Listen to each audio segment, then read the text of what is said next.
ছোট্ট জীবনে চলার পথে আপনার অনেকের সাথেই দেখা হবে, কিন্তু সবার সাথে যে সারা জীবন ভালো সম্পর্ক থাকবে তার কিন্তু কোনো মানে নেই। আজ এই মুহূর্তে দাঁড়িয়ে আপনি যে মানুষটাকে ছাড়া এক পা সামনে হাঁটার কথাও চিন্তা করতে পারছেন না, কাল হয়তো সেই মানুষটাকে ছাড়া আপনার পুরো পৃথিবী ঘুরে বেড়াতে হবে। যাই হোক, আমাদের ছোট জীবন কিন্তু কারোর জন্য থেমে থাকে না, একবেল না একবেল চলেই যায়। হ্যালো এভরিওয়ান, আসসালামু আলাইকুম, welcome to my new blog. তোমরা সবাই কেমন আছো? আশা করি ভালো আছো। তোমাদের দয় আমিও অনেক ভালো আছি। আর ভিডিওর শুরুতে নিশ্চয়ই কমেন্টে সবাই বলবে কে কোথা থেকে আজকে আমার ভিডিওটা দেখছো। ভিডিওটা না টেনে প্রথম থেকে শেষ পর্যন্ত নিশ্চয়ই সবাই দেখবে। আর আজকে আমরা কি কি করলাম, কোথায় কোথায় গেলাম তাই তোমাদের সাথে শেয়ার করব। আর আজকে আমাদের গন্তব্য ছিল উত্তরাতে, এই জন্য আমরা কেরানীগঞ্জ থেকে ডাইরেক্ট রিক্সা নিয়ে সচিবালয়ে চলে আসি মেট্রো রেলের জন্য। আর এখানে আমরা লাইনে দাঁড়াইছিলাম টিকিটের জন্য। আর এখানে আমাদের মতো অনেক অনেক মানুষই লাইনে দাঁড়িয়েছিল। আর আজকে আসতে আমাদের একটু লেট হয়ে গেছে। অবশেষে আমরা অনেক বড় লাইন টপকে টিকিট পেয়ে গেলাম। তারপর টিকিট পেয়ে আমরা এখান থেকে দোতলায় চলে গেলাম। আর দোতলায় এসে আমি এখানে গেছি পিকচার তুললাম। তারপরে মেট্রো রেলের জন্য আমরা অপেক্ষা করতেছিলাম। অনেকক্ষণ অপেক্ষার পর অবশেষে আমাদের মেট্রো রেল চলে আসছে। আর মেট্রো রেলে দাঁড়াই গেলেও আমার ভাল লাগে, এই জন্যই কোনো জ্যামে পড়তে হয় না। আর ঢাকার শহর তো রিক্সায় গেলে রাস্তায় সবসময় জ্যাম থাকে। মেট্রো রেলে উঠে গেলাম, কিন্তু সিট না পাওয়ায় আমরা 4 বোন এক কোণে দাঁড়িয়েছিলাম।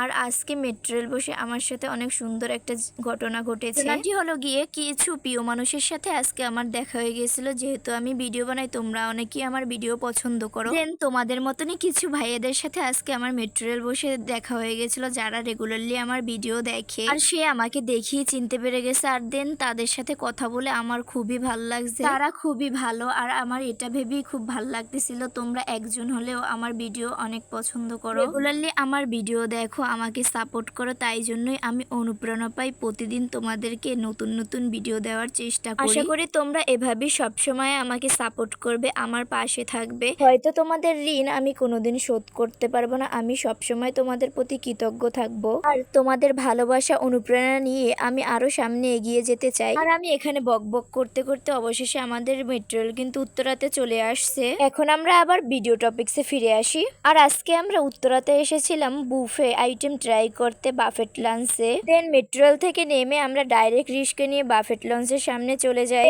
আমাদের আসতে আসতে অনেক লেট হয়ে গেছে, আমাদের একটা টাইম দেওয়া হয়েছিল, দেন আমরা ওই টাইমের ভিতরে পৌঁছতে পারিনি। বুফে আসলে তো একদিন আগে সবকিছু বুকিং করতে হয়, দেন আমরা একদিন আগে সবকিছু বুকিং করে রাখছিলাম, তাই জন্য তারা আমাদের জন্য ওয়েট করতেছিল। আর এখানে এসে আমি মিরর দেখে রিলস বানানো শুরু করে দিলাম। তারপর আমরা ভিতরে ঢুকে গেলাম। আর আজকে আপনাদের সাথে আমি বুফের কিছু সিক্রেট ব্যাপার শেয়ার করব। এখানে আসার পর ভাইয়ারা আমাদেরকে টেবিল দেখাই দিচ্ছিল। আর এখানে টেবিলে এসে আমি প্রথমে বসে পড়লাম, কারণ সেই বিকেলে বাসা থেকে বের হয়েছে, তারপর আর কোথাও বসার এক বিন্দু পরিমাণ সময় পাইনি। আর অনেকেই কিন্তু এখন চলে যাচ্ছে, আমরাই হয়তো সবার লাস্টে। তারপর আমরা খাবার আনতে চলে গেলাম। আর এখানে কিন্তু কেউ আপনাকে খাবার সার্ভ করে দেবে না, যে যার মতন যেরকমের পারে সেরকমের খাবার নিয়ে নেবে, আনলিমিটেড। আর এখানে কিন্তু প্রায় 102-3 পদের আইটেম ছিল মেবি। আর আজকে কিন্তু এখানে একটা বিয়ের প্রোগ্রাম ছিল, তাই জন্য অনেক অনেক মানুষ ছিল। প্রথমে আমি বুঝতে পারতেছিলাম না যে ভিডিও ক্লিপ নেবো নাকি খাবার নিব, এতে তো অনেক লেট করে আসছি। দেন তারপরও আপনাদের সাথে আমি একটু একটু করে সবকিছু শেয়ার করার চেষ্টা করছি। এক হাত দিয়ে খাবার নিচ্ছিলাম, আর এক হাত দিয়ে ভিডিও ক্লিপ নিচ্ছিলাম। আর আজকে কিন্তু ভিডিও করতে আমার আপুরাও আমাকে অনেক হেল্প করছে। আমরা এখান থেকে সবার প্রথমে ডেজার্ট আইটেমগুলো নিলাম ট্রাই করার জন্য। আর সত্যি কথা বলতে আমার সব খাবারের থেকে এই ডেজার্ট আইটেমগুলোই সব থেকে বেস্ট মনে হয়েছে। আমরা বোকার মতো একটা কাজ করে ফেলছি, আগে মিষ্টি খেয়ে ফেলছি খালি পেটে, তারপর অন্য খাবার বেশি খেতে পারিনি। আপনারা আমাদের মতো কেউ করেন না, আপনারা আগে ঝাল আইটেমগুলো ট্রাই করবেন, দেন তারপরে মিষ্টি আইটেমগুলো ট্রাই করেন, তাহলে দেখা যায় অনেক খাবার খেতে পারবেন। আর আমরা খেতে না পারলে কি হবে, আমরা সব আইটেমই একটু একটু করে সবকিছু নিয়েছি। যদিও খাবার অপচয় করা একদমই ঠিক না, আর আমরা খাবার অপচয় করি না, আমরা যা যা নিয়েছি তাই সবকিছুই খেয়েছিলাম। আর সিক্রেট ব্যাপারটা হলো কি, আপনাদেরকে বলা হয় একটা টাইম দেওয়া হয় যে এই টাইমের ভিতরে এতগুলো খাবার সবকিছু শেষ করতে হবে, কিন্তু ব্যাপারটা কিন্তু এরকমের না। আপনি প্রথমে খাবারটা নিয়ে যতক্ষণ যতক্ষণ মন চায় ততক্ষণ বসেই খেতে পারবেন, তারা আপনাকে কিছুই বলবে না, কারণ তারা খাবার নষ্ট করবে না।